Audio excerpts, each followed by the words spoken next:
Students, hope you are enjoying at home, and today I am present here to explain you the concept of magnetic effects of electric current.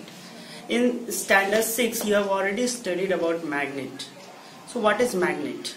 Magnet attracts iron. This you have studied, but generally it's better to say that magnet attracts ferromagnetic substance. What are ferromagnetic substance? Ferromagnetic substance are the substance which has the content of iron in it. So generally if we are saying magnet attracts iron, instead of that we can say that magnet attracts ferromagnetic substance, and it means that magnet can attract iron, steel, cobalt, nickel. About the discovery of magnet, so naturally occurring magnet, it is known as lodestone. It was discovered in Magnesia. That's why the name given is magnetite, and the formula is Fe3O4, that is triferric tetraoxide. The common name for lodestone is black rock. Since it is black in color, that's why it is also known as black rock, or it is said black stone.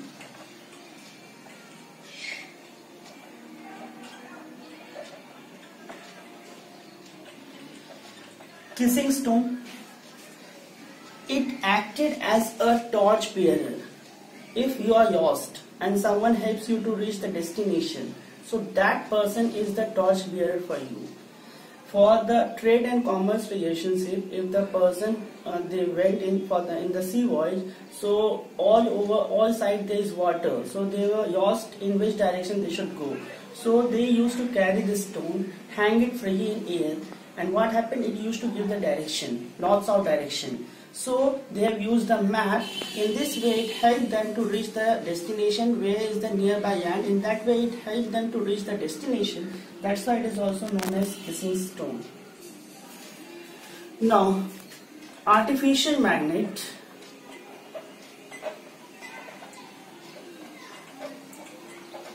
Artificial magnet can be prepared by using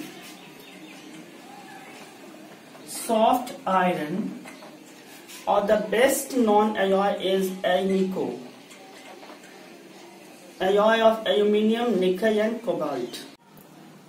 Here you can see a mind map of the chapter magnet, and in this chapter we need only three properties which is very important. First is the attractive property, that is magnet attract ferromagnetic substances. Second is the directive property. If a magnet is freely hanged in the air, it always indicates north-south direction. And third is magnet is dipolar. You can see here, if a magnet is broken, so what happens? As small you break, it will always have two poles, that is north pole and south pole. And about natural magnet and all already we have discussed. What is magnetic effect? Now, what happens if the magnet is kept around a magnet? It has a magnetic field, and in that magnetic field whatever comes, it tries to attract it. So that is only the magnetic field, and that is only its effect. Properties of magnet. Here you can see like poles, that is north pole and north pole, they are repelling each other. Unlike poles attract each other. And here also in this magnetic needle you can see the same thing. This magnetic field. The region around the magnet where the presence of another magnet can be felt is known as magnetic field. Here in the diagram you can see the magnetic lines inside there is a bar magnet. Inside the bar magnet, the magnetic lines passes from south pole to north pole, and outside the magnetic lines are passing from north to south. You can see here these are closed continuous curves, and here about magnetic field.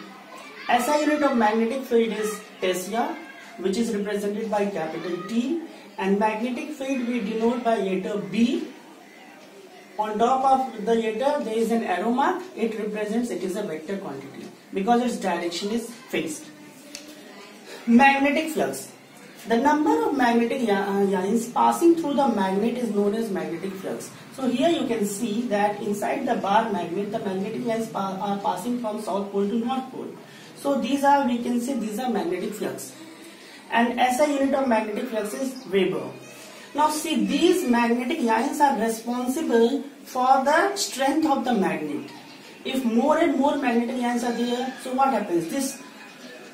Its coverage area, the region covered will be more, so more will be its strength. Now let us discuss about the magnetic field lines. Properties of magnetic field lines. First property is CCC, closed continuous curves. Inside the bar magnet, the magnetic lines passing from south pole to north pole, and outside it passes from north to south. These results in the formation of closed continuous curves. Second property is, we can understand by using the concept of maths. In a circle, if we draw radius, so what happens on the tangent? It is always perpendicular. So these curved lines, if we are assuming it to be circle and the tangent drawn, so with respect to this, it will give the perpendicular. So tangents drawn on these magnetic lines gives the direction of magnetic field. Third property is, two magnetic lines can never intersect each other. You can see in the diagram that no two magnetic lines are intersecting. Now why they are not intersecting? See, by the way, if they intersect, this is the point of intersection. So at this point, if we are drawing tangents, so what happens? Two tangents can be drawn, and here it gives two different directions, and we know that the direction is fixed. Fourth property is, towards the poles you can see the magnetic lines are overcrowded. So the point where they are overcrowded, there it will have maximum strength. That's why what happens, towards the poles, the magnet has maximum strength. As you can see in this picture, whatever properties we have discussed, all the properties are being executed. Magnetic lines are inside the bar magnet, the magnetic lines are passing from south pole to north pole. Outside the magnet, it moves from north to south. It results in the formation of closed continuous curves. I asked you to remember three words, CCC. And here you can see no two magnetic lines are intersecting each other. And maximum attraction is towards the poles. So here you can see north pole and south pole, maximum attraction is there because maximum magnetic lines are there. Uniform magnetic field. If the magnetic lines are of same magnitude and the magnetic lines are moving in the same direction, it is said to be uniform magnetic field. In the same way, if the magnetic lines are either having different magnitude or different direction, we can say it to be non-uniform magnetic field. Students, you know that Earth is also a magnet. Now, why Earth is considered to be a magnet? The crust of the Earth has some permanent magnetization, and the Earth's core generates its own magnetic field.